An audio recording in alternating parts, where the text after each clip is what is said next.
Hey, Tubelets, the Mad Bag here, playing on an account that, I guess won't end up being my Smurf account. Until now I've been calling it my Smurf account, but it's not really a Smurf account, it's just a way to be ranked separately. Highest Templar. I play random on this account. Anyway, this is your host, the Mad Bag, with another Mad Bag gaming production. I just wanted to, I don't know why, I put priority on letting you know that I wasn't on the Mad Bag. Anyway, I'm playing random. I am playing StarCraft. This account is ranked in the Platinum League, and recently I've been race picking Terran exclusively with this race. With my main account, I race pick Protoss and I'm Diamond. With this account, I generally random, and like I said, I'm Platinum. However, I've been on Permatilt with Zerg. I actually played this match and recorded it quite a while ago. And note that this is a first-person recording. However, I'm commentating after the recording. I'm not actually playing right now as of talking to you.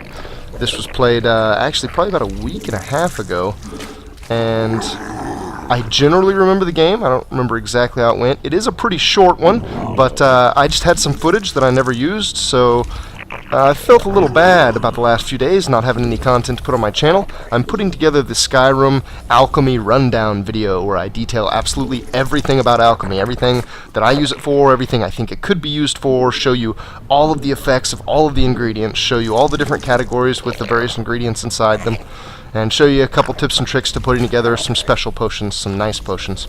And then of course some examples of using them. It's been taking me a lot longer to put that together than what I wanted though, so I haven't had a video for a couple days. I figured I'd slap something quick out on my channel.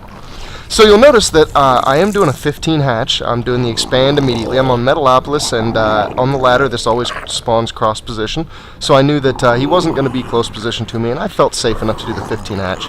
You'll also notice that I hid that drone behind the minerals, and no, there's no sync delay. I'm saying this way after the fact. I just now put my pool down. I'm saying this way after the fact because I got carried away talking about Skyrim, which is real easy for me to do. I put down the 15 hatch though, and then I'm going to gasless pool afterwards. I feel like when you do the 15 hatch, if you go gasless pool, that is like, or gas before pool, that is like as greedy as you can possibly get.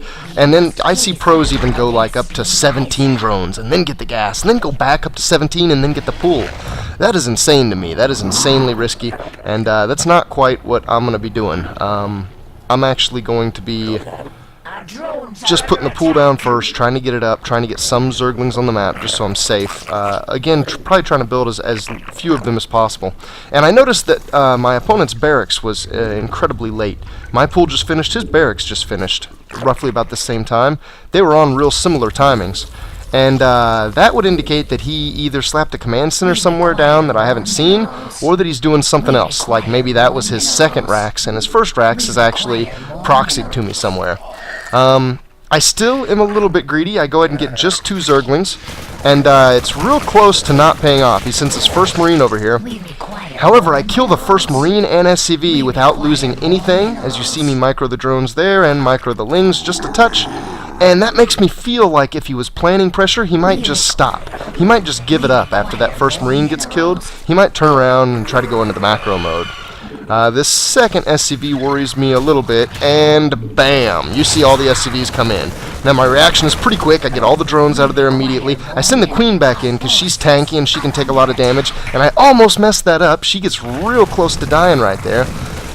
But I sneak her out with barely any health left, and I'm just going to soak damage on that hatchery. That hatchery can take a lot of hits before I have to deal with this army. And if he's going to sit down there and attack it, I'll let it.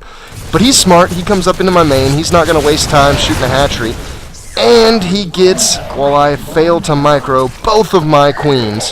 However, my few Zerglings and the crap ton of drones that I'd been macroing up barely pull through for me. I go ahead and send my drones back to working.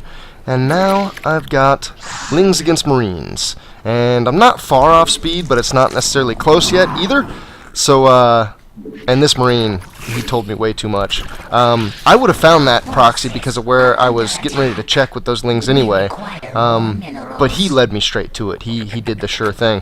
So I'm going to take a low hit point drone. I'm going to turn him into a spine crawler and get my queens back up. That's actually really slow. I didn't start building that queen until I saw both my queens die.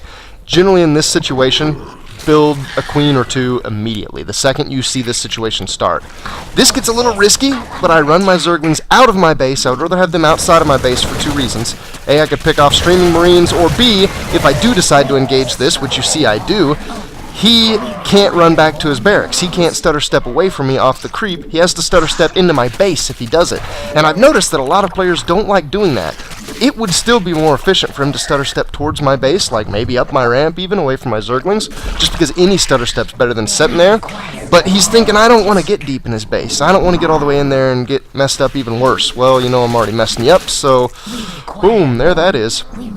And here you have the defense of a... I want to call this a proxy 2 racks, 3 racks. So overall there was 3 of them. I don't think he ever rallied any Marines from his main, which was a mistake. But he put 2 of them down right next to me. And I just defended it. My drones are a little bit slow, but I got a crap ton of Zerglings.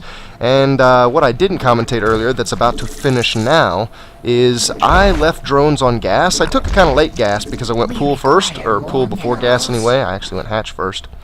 But since I took the gas a little bit later, I decided not to pull drones off of the minerals, and I just kept the gas, and I got a baneling nest with it.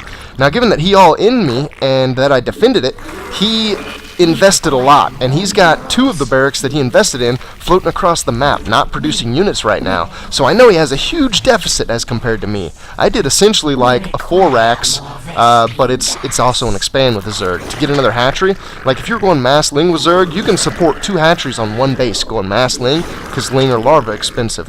However, I went expansion anyway, and that can double as like a 4 racks. I just don't produce drones. I make combat units instead. And that's basically what happened. So I was like, you know what? I'm just gonna push back. You want to all in me? All in right back. I get way too many banelings because I got the gas for it anyway. I go easily through his wall, and I've got way more Zerglings than he can handle. So you see this wrapping up pretty quick. I get some SCVs. My Lings absolutely murdered all the Marines he had, but again, he didn't have crap. He did have the command center out, so it looks like pretty early on he expected to defend that, or for me to defend it and to expand, but didn't quite get to the macro phase. And here I'm going to click through a couple of my options because I always do that every time I play a game. And you'll see a little bit of my stats. The stats aren't real important. It's mainly that he invested heavy in early pressure and it didn't pan out. Alright, thanks for watching, guys. Subscribe and like if you would, please. Peace.